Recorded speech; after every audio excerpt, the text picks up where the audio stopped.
কি ব্যাপার ভাতিজারা, কিছু বলবে?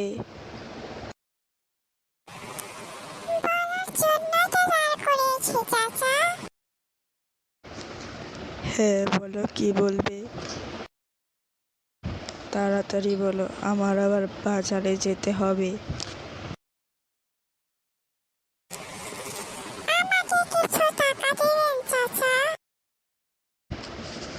কেন, টাকা দিয়ে কি করবে তোমরা?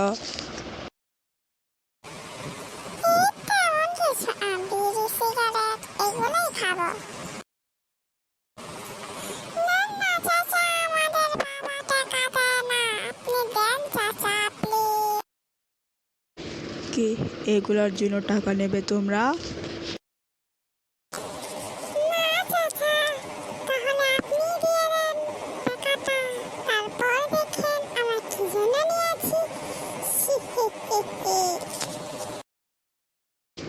দাঁড়া বদমাস ছেলে, তোর বাবাকে কল করছি আমি।